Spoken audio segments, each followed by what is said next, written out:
The last 12 months has seen a seismic shift in aircraft fleet management at airlines, with passenger demand down in most markets and not expected to recover for some time.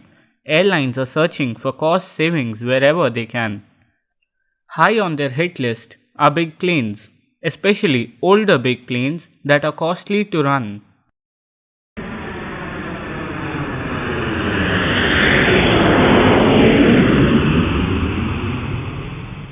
Consequently, airlines worldwide have been busy putting planes into long-term storage. Primarily, but not exclusively, the airlines are eyeing fuel-guzzling aircraft like A380s, Boeing 747s, and older 777s for a spell on the ground. As of late April, around 10,000 aircraft, or about one-third of the worldwide commercial airline fleet, is in long-term storage.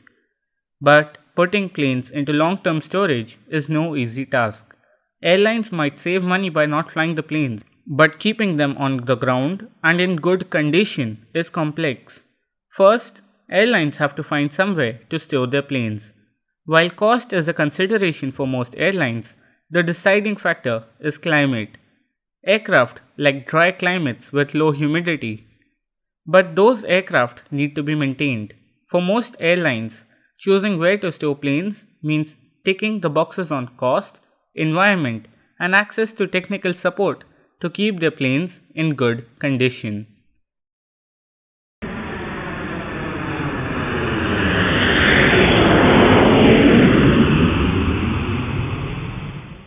Once there, the aircraft have to be prepared for storage, or what one airline analyst called to be put into an airplane coma. Every plane and every plane's owner's requirements will differ, but the following steps are standard when it comes to long-term storage.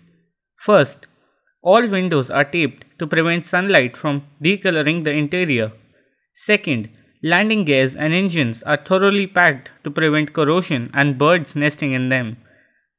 Third, openings that are vulnerable to sand, dirt, water, birds, and insects are wrapped up and made watertight.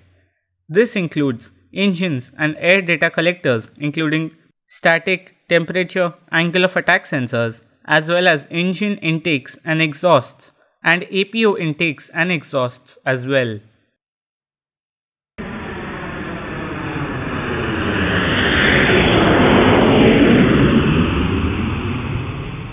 When all this is done, and this can take weeks, it isn't simply a matter of locking the aircraft's doors and walking away. Long-term storage facilities provide constant maintenance and checking of aircraft. For example, tires have to be rotated every so often to prevent warping and bulging from the aircraft's weight resulting on these specific spots. Airlines may want their systems reactivated and checked regularly. Much like cars, planes do best when their engines are started periodically. Getting this done is all part of the cost and workload involved in keeping the planes in long-term storage. The travel downturn has proven a boon for long-term storage facilities and otherwise a niche corner of the airline industry. They've been popping up like mushrooms in the last year. Experts predict it will be a few more years yet until passenger demands return to 2019 levels. That's all for today. Thanks for watching and be sure to subscribe to this channel.